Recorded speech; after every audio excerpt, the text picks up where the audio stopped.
Hello everyone, welcome back to my studying and something a bit different for all of you today. I stumbled upon something interesting, if of course you are into that sort of thing.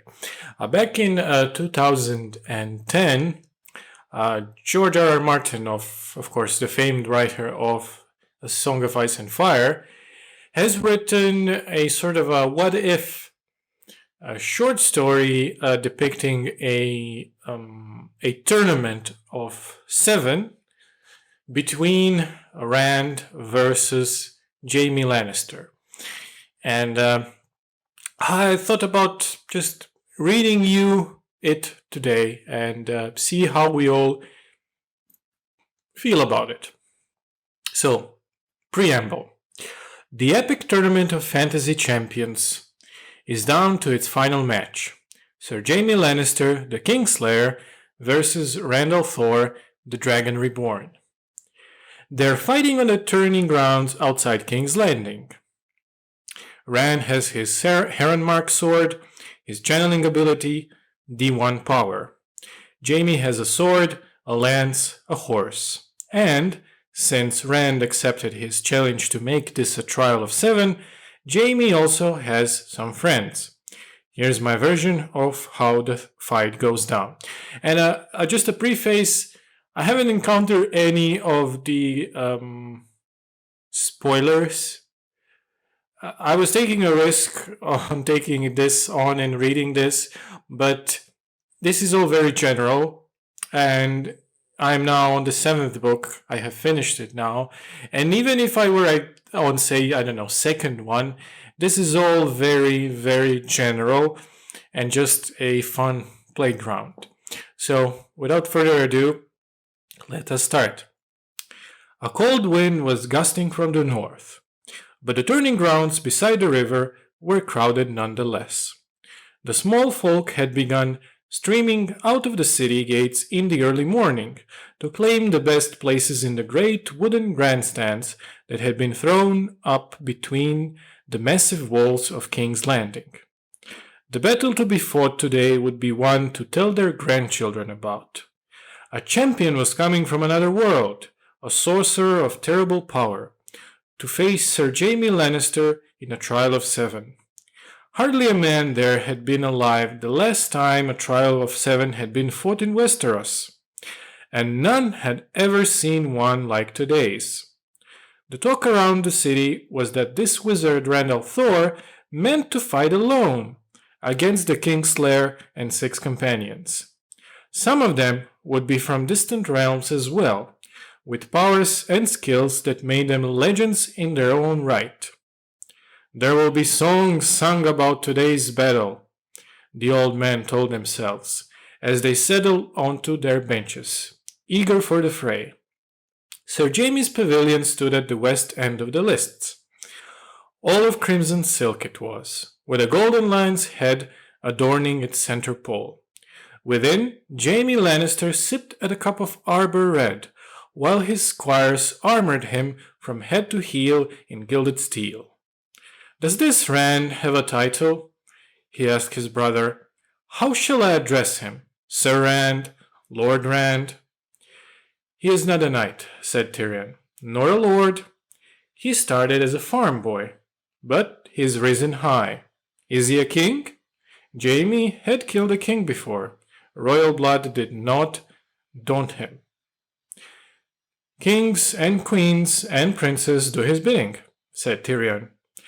"He's become something close to a god in his own world, which seems to be called Randland, by the way." "Randland?" Jaime laughed. "That's modest." "And the crow calls the raven black. Remember Lennisport?" "Just a city," said Jaime. "Even father wouldn't presume to name the whole world after us. What was this land called before it was called Randland?" "The books do not say, or, if they do, I missed it," the dwarf shrugged. "What can I say? They are thick tomes, and I had a lot to do of other reading to find 6 champions to fight beside you. I can tell you that Rand's a blade master as well as sorcerer. He believes he is destined to save his world from someone called the Dark One. Oh, and he has 3 women. He grinned. Must be nice to be the destined savior of the world. Jamie briefly considered what his own life might be like if he had 3 sisters instead of just one. He almost felt sorry for this Rand al'Thor. One Cersei was more than any man should need to deal with. So, where are these 6 stalwarts of yours? Oh, they're here. Would you like to meet them? My life depends on them, according to you. Yes, show them in. Tyrion hopped down from the camp stool. As you command, brother. He brought them in one by one, 3 men and 3 women. A one-eyed man, tall and fair, with straight blonde hair falling almost to his shoulders. An older man, round-shouldered, plump, and past 60, whose eyes pierced out from behind a pair of glass lenses. A nondescript fellow, brown-haired and brown-eyed, with a commoner's face and a nose that had been broken more than once. A pregnant priestess all in red, with a ruby glowing at her throat and 2 red eyes that matched its hue. A girl skinny as a stick, scowling, with a vermilion streak in her stringy brown hair. And a pale young woman, slim, lovely, her hair a cold black waterfall with half-seen hints of red, held in place by a circle of dark metal that cast strange shadows in her deep-set eyes. Tyrion named them each in turn: Klaus, Tom, Jay, Melisandre, Joy, Shara. Jaime Lannister greeted each one courteously, but after the last of them was gone, he turned on his little brother and said, Tyrion, have you taken leave of your bloody wits? The Red Priestess, aye, she may be of use, but the others? Old men, cripples, and children, and soft, soft, soft. I might have had the Mountain and the Hound, Jon Snow, Brienne, Barristan Selmy. I might have had a dragon or 3. You killed a dragon round before last, Tyrion reminded him. Do you imagine Rand couldn't do the same? No 7 knights could hope to stand against Rand al'Thor for more than a moment. And this lot can? Watch and find out, said Tyrion. And now you must excuse me. Our guests will be arriving soon, and I should be there to welcome them to Westeros. Rand al'Thor stepped through the gate, into the teeth of a cold north wind that set his cloak to flapping. The women came behind him. Egwene, Nynaeve, and Elaine guard as ladies, Brigitte with her bow and Avienda with her spears, Min in her men's clothes. A roar greeted their appearance, as the crowded stands around the turning grounds erupted in shouts and cheers and whistles. On the walls of the great city behind them, guards began to beat their spears against their shields. Avienda slid into a fighting crouch, and Brigitte knocked an arrow to her bowstring. Nynaeve eyed the throngs and sniffed in disdain. Egwene frowned and smothered her skirts. Min shook her head. We should not have come, she said. I saw all of this in my vision, Rand. We should leave now. Soon, replied the Dragon Reborn. This will not take long. My foe this time is only a swordsman without his sword hand. He glanced about, looking for this knight called Jaime Lannister. To the south was a wide, swift river, and behind them a great walled city. It was not at all what he had expected. He had thought to face this last foe on some desolate moor or blood-soaked battleground in a forest glade, or a mountain meadow, perhaps a castle yard, not on a festival ground with thousands looking on. Destroy them all, Avienda urged. Let the ground open and swallow them, Rand, your foe and all the others too. The sooner we leave this place, the better. Rand frowned at her. There are children here, he pointed out. Half the crowd is women, young boys, old men, the poor and lame and halt. He could hear the cries of peddlers selling roasted meat and hot pies to the people in the stands, the shouts of gamblers proclaiming odds. If Matt had come, he would be taking bets already. Rand did not doubt. They have made a carnival of this, he thought with disapproval. With one power, he could destroy all this in the blink of an eye. But to kill so many innocents just to bring down one feeble foe would be an act worthy of the Dark One. If you will not end this now, allow us to fight beside you, said Brigitte. I have given my word to face these foes alone. This Jaime Lannister has no weapon but a sword. He is no threat to me. The women exchanged looks. Elaine sighed. Men, said Nynaeve, sniffling. Rand had never intended to bring the women with him. He didn't know what dangers this strange world might present, and he did not like the idea of exposing them to peril. Even when his latest foe had challenged him to a fight of 7 against 7, he had insisted that he would fight alone. There was no keeping the women away, however. They would not listen. They never did. Though he seemed to accumulate more women everywhere he went, he still did not know how to talk to them. Perhaps if Matt had been here, or Perrin. His friends had always had an easy way with girls. A dwarf was waddling toward them, leading a big black horse. The little man was richly garbled, but scarred, with only half a nose and a pair of mismatched eyes, one green and one black. Welcome to Westeros, he announced. I am Tyrion of House Lannister. I see you brought 6 companions after all. Will they be fighting with you? Yes, said Min. Yes, said Avienda. Yes, said Egwene. Nynaeve sniffed. No, Rand al'Thor said firmly. I fight alone. Our gods here may not like that, the dwarf warned. We have 7 of them here. A trial of 7 does them honor. Fight alone and you insult them. The Creator is the only true God, and there is but one of him, said Rand. I would not be so sure of that, Tyrion Lannister petted the big black stallion. It is customary to begin this sort of fight a horse. I have brought a mount to you. If he does not suit, we have others. I will not require a horse, said Rand. Do you wish Jaime to dismount? Rand shrugged. Ride or walk, it makes no difference. He'll ride then, and he will be armored. I see you wear neither mail nor plate. I am armored in the one power, said Rand, and my patience is wearing thin. A war awaits me on my own world. The last battle, yes, the dwarf said. I've read on it. Well, I shan't keep you any longer. He turned to Rand's women with a lascivious smile. My ladies, if you will be so good as to come with you. We have places reserved for you in the royal box. Tyrion had expected 3 women, but the royal box was large, and it was easy enough to find places for 6.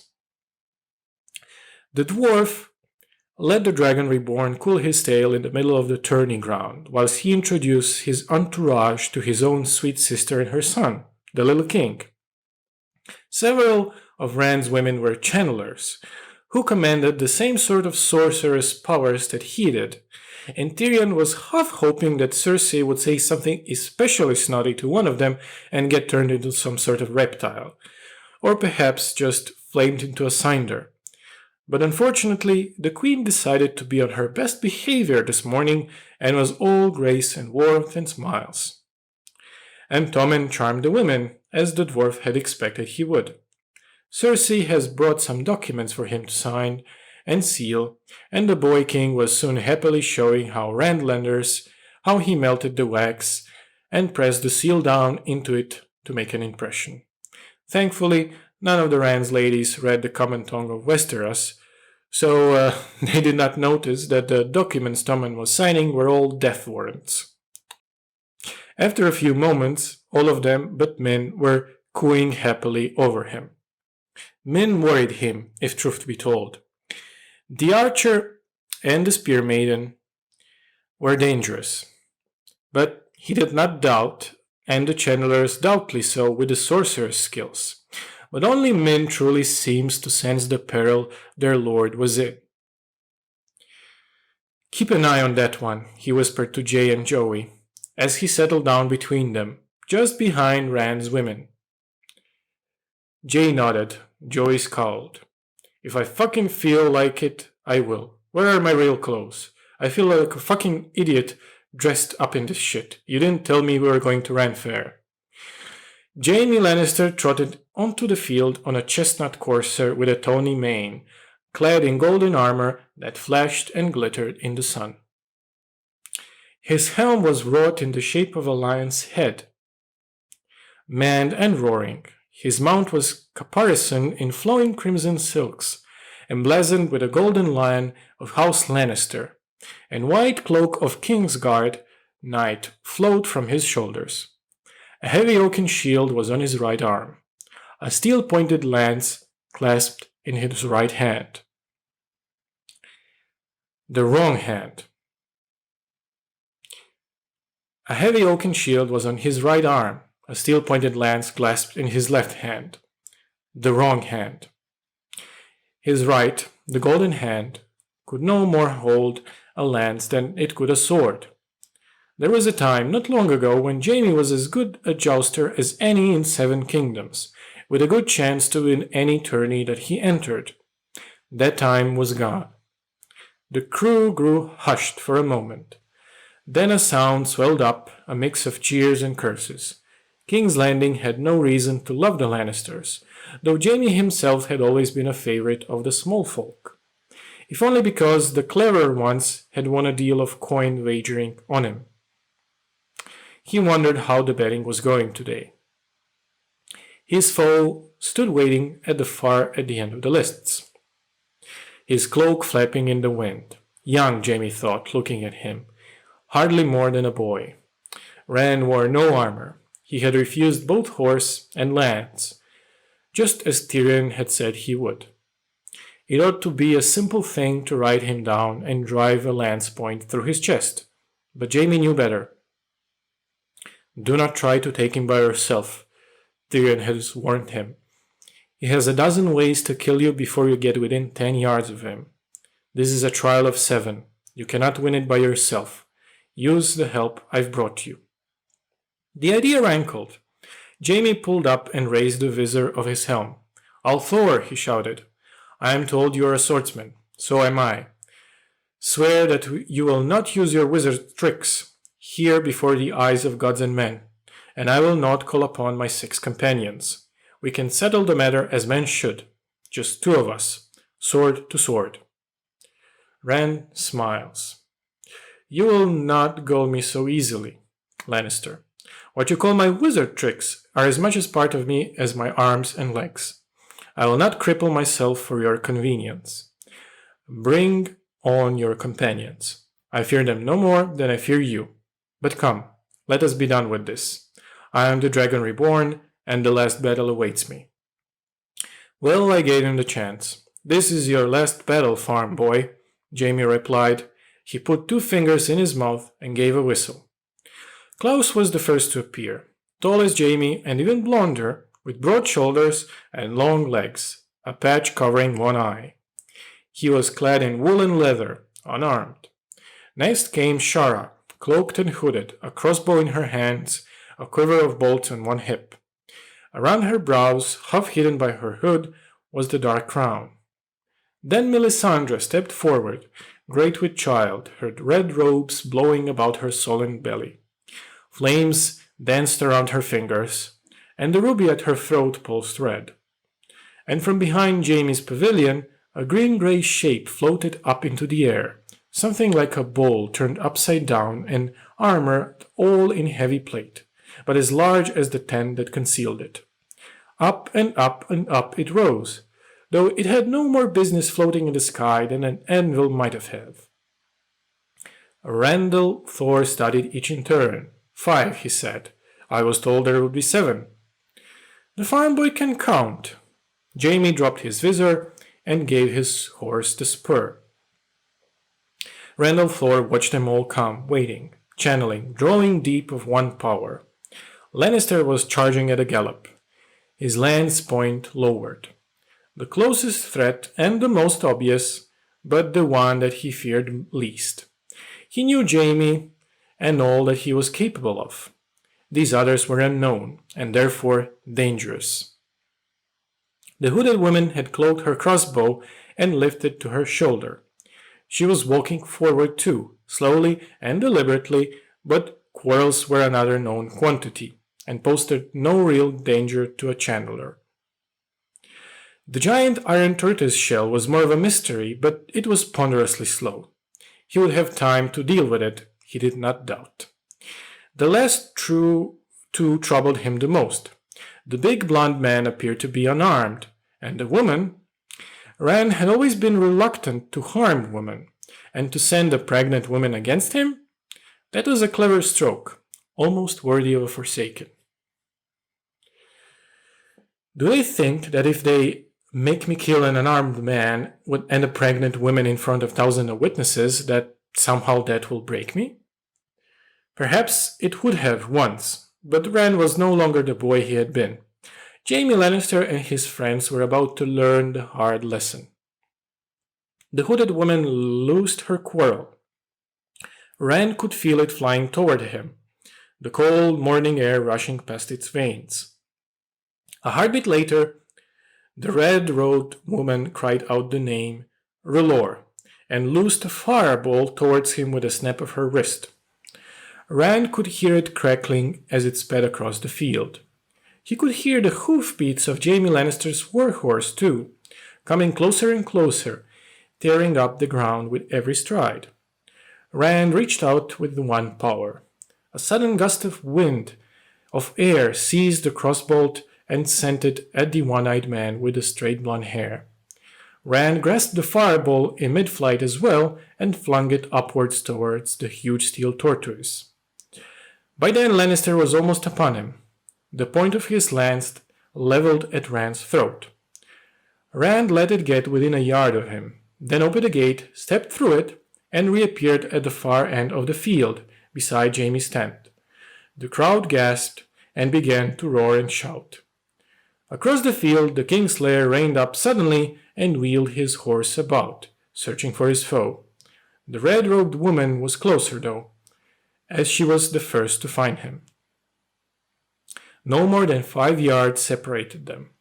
The ruby at her throat blazed as she flung another fireball at him. Rand shunted it aside and smiled as Lannister's tent began to burn, the flames licking up its sides. "For your sake and the sake of your child, leave this field now, my lady," he called out to her. "You cannot hope to defeat the dragon with fire." Before the red woman could reply, Rand sensed another crossbolt flying at him. He made another gate, stepped through, and let it pass through the place where he had been. This time he reappeared beside the hooded woman, just as she was reaching for another quarrel. He channeled, and the crossbow flew to pieces in her hands. Jagged shards of wood glanced harmlessly off the one power in which Rand has encased himself. The girl cursed and reached for a knife. A knife? Does she truly think she can harm me with a knife? Rand made the earth beneath her rise up, knocking her aside, then turned just in time to confront a new foe, another knight. Where did he come from? This knight was all in white from head to heel. Wings sprouted from the temples of his war helm. On his breastplate was engraved a chalice, and all his armor glowed, suffused with a soft and ghostly radiance. One instant he was unarmed, the next a sword was in his hand, white, shining, alive with radiance. Callandor, Rand thought, just for an instant. But no, that was impossible. No man but Dragon Reborn could safely wield Callandor. The White Knight was right on top of him. He did not have time to draw his own blade, but Rand was unafraid. So long as he was armored in the one power, no blade could... The slash came down like a lightning, and met his protective aura with a blinding flash of light, and a sound like a doomed soul shrieking from the pits of Sheol. Then the pain hit, and Rand al'Thor realized that it was his own scream he was hearing. Reeling, He opened a gate and staggered through. Tyrion Lannister smiled a crooked smile as he watched Rand vanish again, only to reappear few feet from the royal box. The farm boy's face was pale with pain, and in his eyes the dwarf saw just a hint of doubt, as if he had realized for the first time that he might be in real peril here. No blood, though. He had been hoping for blood. Rand's invisible armor had been strong enough to stop Lorgarin's ghost steel blade, else the cut would have taken off his arm clean at the shoulder, but not quite strong enough to blunt the shock of the blow entirely. Klaus had hurt him. Rand's women saw it too. The two who had been talking quietly to each other suddenly fell silent, and the one who had been pulling on her braid this whole time gave a gasp. It was the short-haired girl who worried him the most, though. Min in her men's clothes. The way her eyes narrowed. She will not let him die, the dwarf realized. Not without taking a hand. He gave Jay a judge in the side with his elbow and nodded at her. I know, said Jay. The fight almost ended then and there. Rand was hurting, half dazed by the unexpected blow, and his foes were closing in for the kill. Lohengrin raced towards the dragon from one direction, Jaime on his destrier from the other. 40 feet above, the turtle's shell was drifting near her, and halfway across the field, bathed in the light of the burning pavilion, Melisandre of Assai had shrugged off her robes to stand naked in the heat of the fires, her pale skin glistening, her thighs trembling, giving birth. The crowd was screaming for blood, and for half a heartbeat even Tyrion dared to hope the end was near. Then, all at once, Rand seemed to recover himself. Perhaps he had used his channeling to heal himself, or perhaps one of the women in the royal box had done it for him. Some of them were channelers as well. Go on, the dwarf thought, channel all you want, healing especially. Maybe if he asked very nice, they would even heal him. Close his scar, grow him a new nose, make him strong and tall. If they could do that, I might even go back to Randland with them and fight in the last battle. The notion of a last battle appealed to him. In Westeros, there was never a last battle. Nor would there be, so as long as men played the Game of Thrones. Maybe Rand would give me one of his women if I ever went over to his side, the dwarf mused. It's not as if he doesn't have enough of them. Down on the field, the ground beneath Jaime's charging horse exploded upwards in a rain of dirt and stone, sending his brother and the poor horse spinning through the air like leaves in a storm. Half a heartbeat later, Lohengrin slowed and staggered, then went down to one knee. His sword winked out, and then his armor, as he gasped and clutched at his throat in a way that reminded him, the dwarf, grotesquely, of his nephew Joffrey's death. Air, Tyrion realized. Rand has shut off his air. Klaus cannot breathe. Stones began to fall from the sky. Chunks of rock as big as man's head rained about the turtle up above. But every one of them burst before they got to Rand, shattered by the one power. But the greatest danger remained.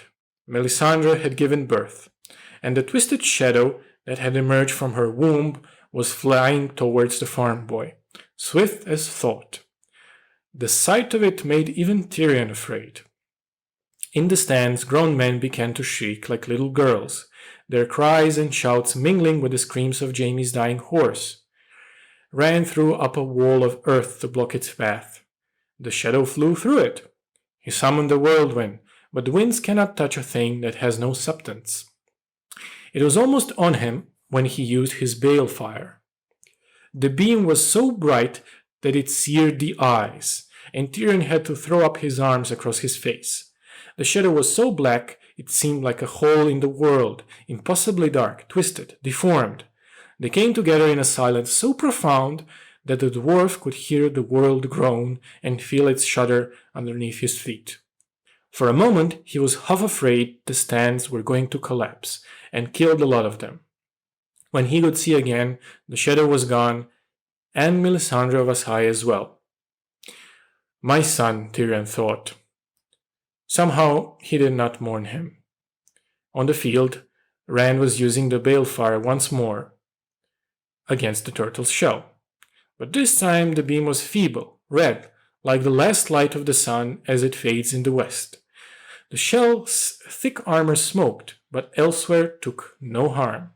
After a moment, Rand realized it too, and reached instead for the earthy haze that had consumed Jaime's pavilion, shaping it into a fiery dragon and sending it flying skyward, only to break apart against Tom's armor. Then the feet went out from under Rand, and he was jerking in the air, shaken violently. For one instant Tyrion thought the boy was flying, but if so, it was not one of his own volition. Struggling against the invisible hands that had seized him, the dragon reborn writhed and kicked and twisted. The turtle lifted him about 20 feet and dropped him on his head, lifted him again, smashed him down once more. Melisandre was gone, not even a pile of burned bones remaining to show where she had died. And Lohengrin was down, and maybe that as well. But Shara was advancing with a knife in hand. The turtle floated ominously above, and Jaime himself was rising once again. Rand's women saw his peril too. All at once 3 of them were moving. The archer stood and pulled an arrow from her quiver, and Spearwoman nimbly leaped from the box down into the field, and one of the ladies got a look of concentration on her face that made him certain she was channeling. Trying to channel, at least, the dwarf thought, when the look of concentration gave way to one dismay and confusion. Still, no sense taking chance. The dwarf gave J. Aykroyd another poke in the ribs. Time to do your little trick. Jay shrugged. Might as well. Can't dance. He raised a hand, lifted his thumb, pointed with his forefinger. The archer vanished with a little pop as she drew back her arrow to her ear. Another pop, and the spearwoman was gone as well, caught in mid-stride. Pop, pop, pop. And the 3 ladies blinked out one after another. Tyrion caught hold of Jay's hand and pushed it down, just as his finger was moving towards Min. Not yet. I want to talk with this one. The girl's face was dark with fury. What did you do to them? Her knife was in her hand. Jay shrugged. They're all fine. They're just not here. Bring them back, the girl demanded. Wish I could, said Popping Jay, but my trick only works one way. He nodded at Shara down below. She's the one you want. Better your boyfriend doesn't kill her. Who is she? Shara, she's called, said Tyrion. The girl who goes between the worlds. Where do you think I got all of these books I've been consulting since this madness began? Rand's wound had opened again, the old wounds that would not heal. When he got to his feet, he could feel the throbbing in his side, the agony stabbing through him like a dull knife. His head was pounding as well, and enemies were all around him. When he looked about for his women, hoping one of them might be able to heal him, only men remained. The rest were gone, though where he could not say. And worst of all, he could not channel. When he reached for one power, there was nothing there. Step away, he heard Jaime Lannister say. All Thor is mine. Jaime looked as bad as Rand felt. He had lost his golden hand, so his right arm ended in a stump. He was limping visibly, favoring his left leg. Blood spatters covered his chest and arm, from cutting the throat of his dying horse. Yet Lannister's sword was in his hand. He was Randall Thor. He was the dragon reborn. He would not die meekly. It cannot end this way. Not here, not in this world, even the Creator which has forsaken. I am Taviran. I must fight in the last battle. He drew his own sword with its heron-marked blade. Sword to sword, then, said Rand. That was all I ever asked for, said Jaime Lannister from behind the lion's head helm that hid his face. It did not take Jaime long to realize that Rand was better than he was. If he had not lost his sword hand, they might have been well matched, but having to learn to fight all over again with his offhand had robbed him of half of his skill. Every cut he made was a beat slower. Every parry came a half heartbeat too late. Against an ordinary opponent, none of that would have mattered. And battered and bruised as he was, in obvious pain, Randall Thor was still as quick as any man that Jaime Lannister had ever faced. If Rand had not been so badly hurt, blood was seeping through his clothing all along his side, his skill at swordplay would have been match for even Barristan the Bold. Sir Arthur Dane would have proved his master, Jaime did not doubt, but only with Dawn in his hand. How does a farm boy get so good with a sword? Jaime wondered, as he stepped back from a slashing attack so quick that Rand seemed to have 3 blades. In Westeros, a boy of noble birth began training almost as soon as he could walk. He served for years as a page, and then a squire, training every day for long hours, first with wooden swords and then with blunted tourney steel, practicing until his hands were hard with calluses, and every move and cut stance became second nature to him, and fighting came as close as easily as breathing. Few farm boys could ever hope to equal that, no matter how big or strong or fast they might be. It was not something a man could master between plowing fields and milking cows. And yet, here he stands.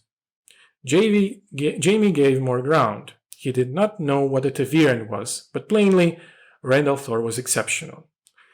His sword was special as well, a curved blade and light, yet somehow it stood up to Widow's Wail, which no common steel could ever hope to do, nor could Jaime doubt its edge.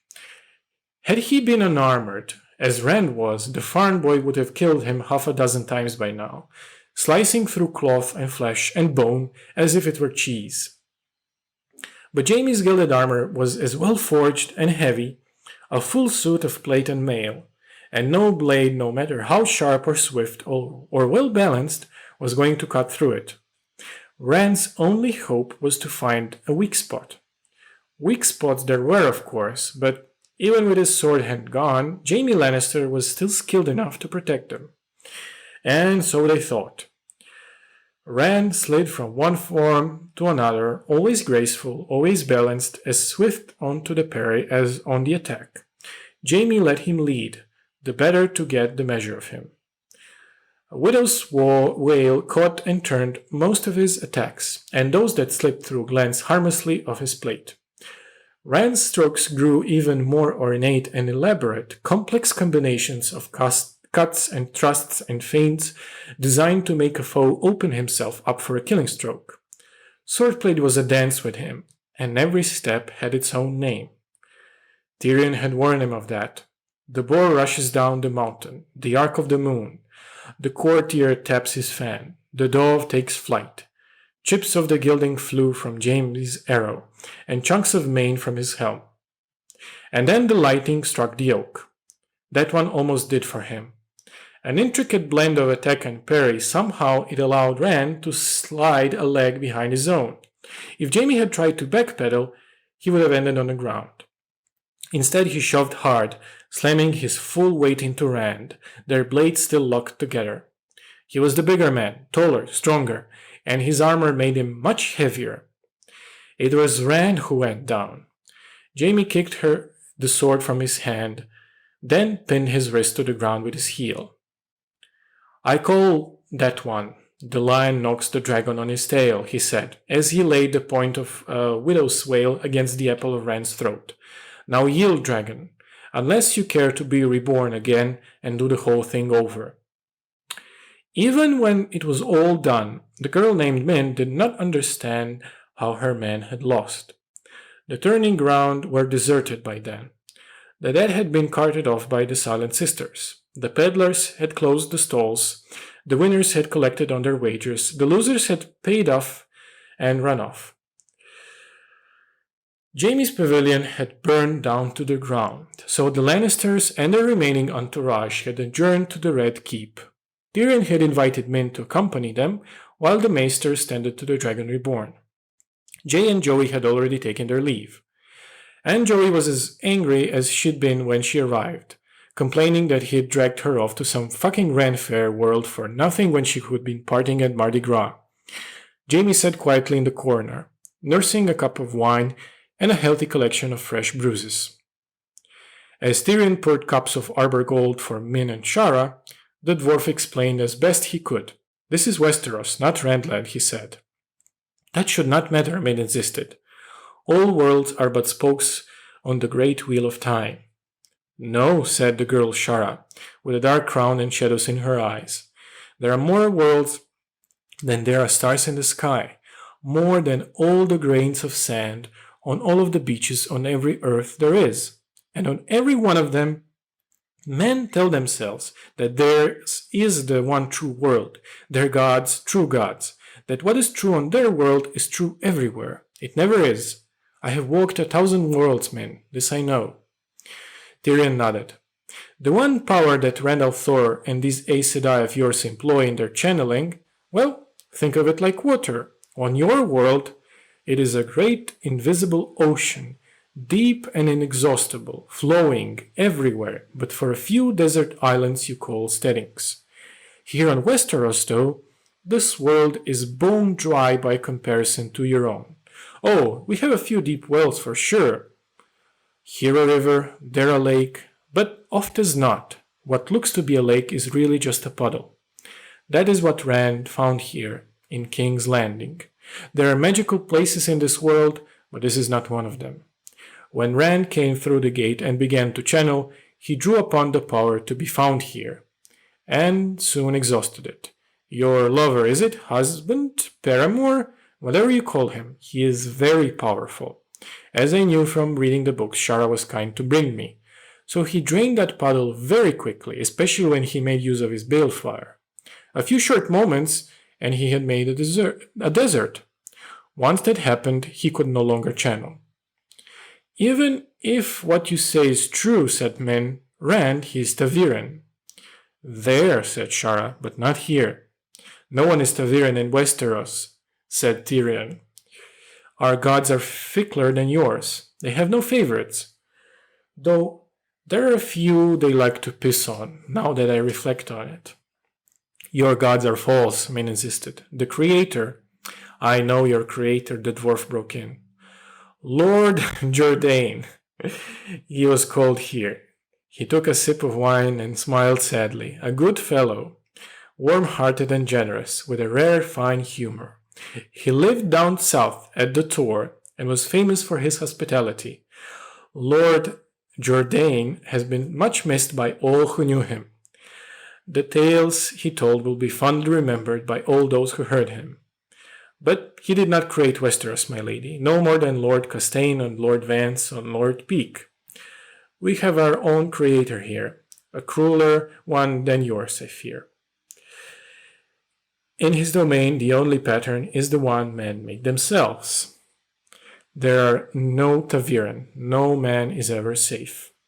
Shara rose. If you would like to go home now, I will take you, she told men. You will go by the way of another world, I know. You may find it of interest. The princes there are sorcerers of great power and warriors without peer. They insist that their world is the only true one, and all of the other worlds but shadows of their own. A colorful lot, but quarrelsome. What of Rand? Asked Min as she rose. Will he be able to open a gate? No, said Tyrion. But Shara will return for him when the maesters have finished bandaging his wounds.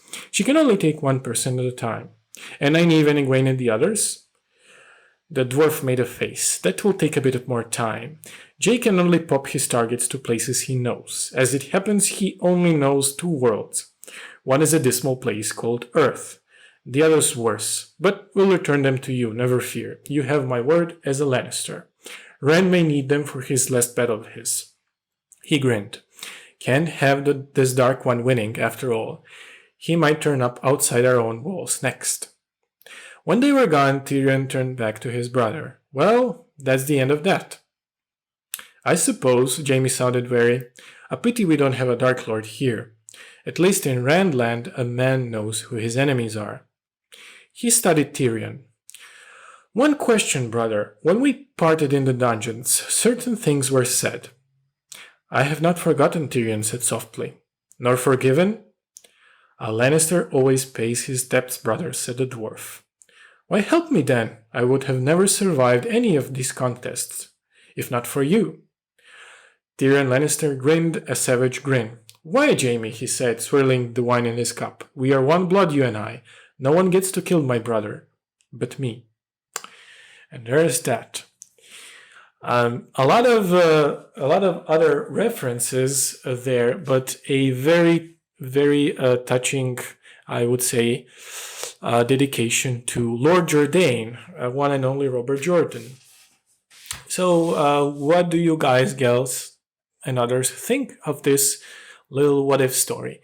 It's not only a crossover between A Song of Ice and Fire and Wheel of Time. We have mentions of my perennial favorite, Roger Zelazny and his Amber. We also have Marvin Peake. We have Jack Vance. All legendary authors. Authors I really like. But these are just small references. As you can see, not many spoilers here. Except for the Randland, but that's my own fault. Turns out the whole country is going to be called Randland. Just kind of silly, but what can you do? And Nynaeve doesn't even say a single word. She just tucks on her braids and smooths her skirts, right? Does she even say a single line? That's funny. But yeah. That was pretty entertaining. Do you know any other what ifs that you like? What do you think realistically would have happened if Jaime had both of his hands, his main hand that he lost, and Rand only use his sword fighting skills? Because at this point, I don't think Rand has ever fought in full armor, right? That's not a thing. So maybe they would have been evenly matched. But that's about that. Thank you, Ethan, for your continued Patreon support. If any of you want to support me and what I do, my Let's Reads, my fan songs, things of that nature, please visit me on Patreon shmaybe, and please like and subscribe if you are so inclined.